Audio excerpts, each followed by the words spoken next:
విద్యుత్ శాఖ ఆర్ట్సన్ ఉద్యోగులు సమ్మెబాట పట్టారు. ఏపీఎస్ఈబీ నియమాలను తక్షణమే అమలు చేయడం, ఆర్టిసన్స్ విద్యార్థుల ఆధారంగా కన్వర్షన్స్ చేయడమే ప్రధాన డిమాండ్లుగా సమ్మె చేస్తున్నారు. దీనిపై మరింత సమాచారం మా ప్రతినిధి రజిత అందిస్తారు.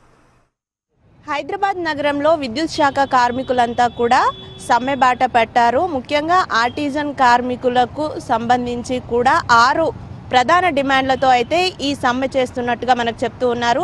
మనతో పాటు ఇక్కడ ఆర్టిజన్ కార్మికులు ఉన్నారు. వారి చేత మాట్లాడించి అసలు వారి ప్రధాన డిమాండ్లు ఏంటి, ఈ సమ్మెకి దిగడానికి కారణాలు ఏంటి తెలుసుకునే ప్రయత్నం చేద్దాం. సార్ చెప్పండి, ఎన్ని రోజుల నుంచి మీరు మీ హక్కుల కోసం పోరాడుతున్నారు? ముఖ్యంగా ఈ సమ్మె చేయడానికి గల రీజన్ ఏంటి, మీ డిమాండ్స్ ఏంటి? మేడం నమస్తే. యాక్చువల్గా మాది టీవీఐ జేఏసీ రాష్ట్ర కమిటీ ఆధ్వర్యంలో దాదాపుగా 18 నెలల నుంచి మేము పోరాటం చేస్తున్నాం. విద్యుత్ సంస్థలో మా ప్రధాన డిమాండ్, మేము ఏదైతే విద్యుత్ సంస్థలో ఆర్టిజన్స్గా కొనసాగుతున్నామో మా మీద స్టాండింగ్ రూల్స్ ఉన్నాయి. ఆ స్టాండింగ్ రూల్స్ వల్ల మా జీవితం మొత్తం కోల్పోయినాం. సో ఎలాంటి బెనిఫిట్స్ లేవు, ఇవ్వాల్సిన ప్రమోషన్స్ ఇవ్వరు. అంటే చాలా దారుణమైనటువంటి స్థితిలో మేము ఉన్నాము. మాకు ఏదైతే విద్యుత్ సంస్థలో ఒకే రూల్ ఏపీఎస్ఈబీ రూల్స్ ఉన్నాయి, ఆ రూల్స్ ప్రకారం మాకు ఇంప్లిమెంటేషన్ చేయమని మేము అడుగుతున్నాం. కానీ ఈ మేనేజ్మెంట్ కానీ ప్రభుత్వం కానీ మమ్మల్ని ఈ 8వ రోజు సమ్మె చేస్తున్నాం. ఈరోజు ఈ సమ్మెలో భాగంగా మేము డిమాండ్ చేసేది ఏంటంటే, మా రాష్ట్ర జేఏసీని చర్చలకు పిలిచి మా సమస్య ఈరోజు దాదాపు 35 సంవత్సరాలు సర్వీస్ చేసిన నాతోటి ఆర్టిజన్ కార్మికుడు ఎలాంటి బెనిఫిట్ చేసుకున్న రిటైర్మెంట్ అవుతుండు, ఏడ్చుకుంటూ వెళ్తున్నటువంటి పరిస్థితులు మేము చూసి చాలా భయాందోళనకు గురవుతున్నాము. అలాగే సంవత్సరానికి 25 సంవత్సరాలు చేసి 40 సంవత్సరాలు వయసున్న కార్మికునికి పెళ్ళిడికి వచ్చిన అమ్మాయిలున్న పై చదువులు చేయించాలి నా కొడుకులకు అనే ఒక డ్రీమ్ ఉంటుంది, కానీ అవి ఏవి నెరవేరట్లేదు. అంటే చాలా దారుణమైనటువంటి పరిస్థితుల్లో మేము కార్మికులం ఈరోజు ఉన్నాం. ఎందుకంటే ఇది విద్యుత్ సంస్థ, ఏదో కార్పొరేట్ సంస్థ అయితే, ప్రైవేటు సాఫ్ట్వేర్ అయితే అయ్యో ఇక్కడ జీతాలు సరిగా లేవు, మేము ఇది బంద్ చేసి ఇంకో దానికి వెళ్తామని జరుగుతాయి. కానీ ఇది ఒక గవర్నమెంట్ సంస్థలో ఖచ్చితంగా మాకు ఏదో ఒక రోజు న్యాయం జరుగుతుందని 10-15 ఏళ్ళ నుంచి మోసపోతూనే ఉన్నాం. అంటే ఈరోజు ఈ ప్రభుత్వంలో మేము సమ్మెకు దిగాల్సిందే. కారణం ఏంటంటే దీనికి పూర్తి బాధ్యత ప్రభుత్వాన్ని చేయొచ్చు. అంటే మేము మేనేజ్మెంట్ కానీ ప్రభుత్వాన్ని కానీ మెమోరాండాలు ఇచ్చాము, అలాగే విడతల వారీగా ధర్నాలు చేసినాం, నిరసనలు చేసినాం. కానీ సమ్మెలకు దిగే పరిస్థితి ప్రభుత్వం తీసుకొచ్చింది. ప్రభుత్వాన్ని మేము ఒకటే డిమాండ్ చేస్తున్నాం, మా మీద మీకెందుకు కక్ష సాధింపులు? మేము అడిగే డిమాండ్లో మా హక్కులో తప్పేముంది? తప్పు ఏం లేదు. మా జేఏసీని చర్చలకు పిలిచి మీరు మాట్లాడండి, అంతేగాని మా భయోందోళనకు గురి చేసి మా ఐకమత్యాన్ని విచ్ఛిన్నం చేసే ప్రయత్నం చేయదు.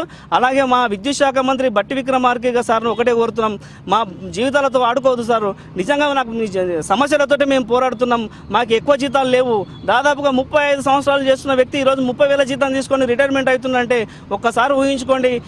మా జీవితాలతో మీరు ఆడుకుంటే మీ ప్రభుత్వాలకు ఏమొస్తుందో చెప్పండి. దయచేసి మా మీద కక్ష సాధింపులు చేయకుండా మమ్మల్ని ఏదో కాల్ ఆఫ్ చేసి రండి మాట్లాడదామంటారు, కానీ మేము 18 ఏళ్ళ నుంచి మా పోరాటం జరుగుతుంది. ఒక్కసారి ఒక చర్చలకు పిలవలేదంటే మీ దృష్టిలో మేము అంత చిన్న చూపు అయిన మా ఆర్టిజన్ కార్మికులకు ఇది మేము సహించలేకపోతున్నాం. నేను డ్యూటీలో ఉన్నాను ఆ రోజు, ఎందుకంటే లేట్ అయిపోతుంది, చాలా టైం అయింది, చాలా అంతా ప్రెషర్ ఉండే. అందుకని చెప్పి నేను పైనకి ఎందుకు దాని తర్వాత ప్రాబ్లం వచ్చింది. పైన వచ్చిన తర్వాత పట్టుకున్నాను పెద్ద 11 kV. ఆ ప్రాబ్లం వచ్చిన తర్వాత మొత్తం అంతా కడపంతా కాలిపోయింది. 1 నెల 15 రోజులు యశోద హాస్పిటల్లో ఉన్నాను. దాని తర్వాత నాకు ట్రీట్మెంట్ అంతా డిపార్ట్మెంట్ చేసింది. నాకేంటంటే ఏదైనా సాయం కావాలని చెప్పి 30 ఏళ్ళ సంధి చేస్తున్నాను. అప్పటి నుంచి ఇప్పటి వరకు ఏ బెనిఫిట్స్ లేవు, ఏది జీతం కూడా సరిగా మొన్నదాకానైతే సరిగా రాలేదు. మొన్న నుంచి 3 నెలల నుంచి కరెక్ట్ ఇస్తున్నారు. అయితే యాక్సిడెంట్ అయింది నాకు. యాక్సిడెంట్ అయితే ఆపరేటర్గా వేశారు. ఆపరేటర్ వేసినప్పటి నుంచి కూడా ఫీల్డ్కి వెళ్తాను. మళ్ళీ ఫీల్డ్ స్టాఫ్ కూడా చాలా తక్కువ ఉన్నారు, ఏది సరిగ్గా ఉండదు, పనిముట్టు కూడా సరిగా ఉండదు మా దగ్గర, అట్లున్నది. డిపార్ట్మెంట్ నుంచి వచ్చేటి బెనిఫిట్స్ కూడా సరిగా రావు. గతంలో దగ్గర 18-19 నెలల నుంచి మేము దఫాలుగా మా యాజమాన్యానికి, అట్లనే మాకున్న మినిస్టర్స్కి కానీ పవర్ మినిస్టర్కి కానీ ఆల్రెడీ మెమొరాండం ఇచ్చినామండి. మాకు 18 నెలల నుంచి కాలయాపన చేసిరు, కానీ ఎప్పుడు యాజమాన్యం కానీ ఇటు గవర్నమెంట్ కానీ పిలిపియలేదు చర్చలకు. మా బాధ ఏందో కనుక్కోలేదు. మొన్న రీసెంట్గా చలో వరంగల్, అట్లనే చలో మింట్ కంపౌండ్ ఈ ప్రోగ్రాంలు కూడా మేము చేసినాము. ఇవాళ 8వ రోజు అండి మేము సమ్మెలో కూర్చొని. రాలేదు మేడం, రాలేదు. రావాలని కోరుతున్నాము. మాకేం షోక్ కాదు మా విధులని బైకౌట్ చేసి ఇట్లా టెంట్ కింద కూర్చోవడము.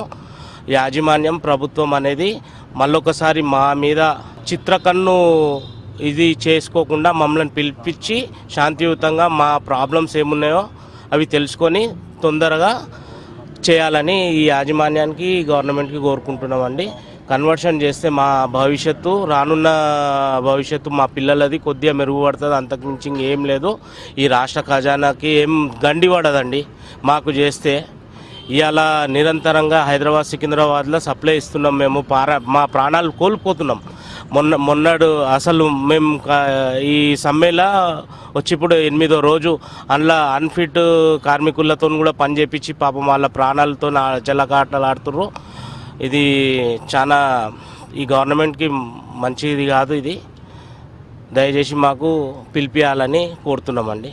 Thank you. సో రాష్ట్రానికి వెలుగులు అందించే కార్మికుల జీవితాల్లో వెలుగులు లేవని చెప్తున్నారు. విద్యార్హతల ఆధారంగా అయితే ఆర్టిజన్స్ని కన్వర్షన్ చేయాలి. దీంతోపాటు ఏపీఎస్సీబీలో తక్షణమే వాళ్ళని చేర్చాలి అంటూ కూడా మిగిలిన డిమాండ్లు అయితే వారు ఇక్కడ పెట్టుకొని ఈ సమ్మెకి దిగామని చెప్తూ ఉన్నారు. ప్రభుత్వ అధికారులు కనుక చర్చకు పిలిస్తే చర్చలకు రావడానికి తాము సిద్ధంగా ఉన్నామని చెప్తూ ఉన్నారు. వెంటనే అధికారులు స్పందించి తమ సమస్యలను తీర్చాలని కోరుతున్నారు. వీడియో జర్నలిస్ట్ రవికుమార్తో రజిత, HM టీవీ, హైదరాబాద్.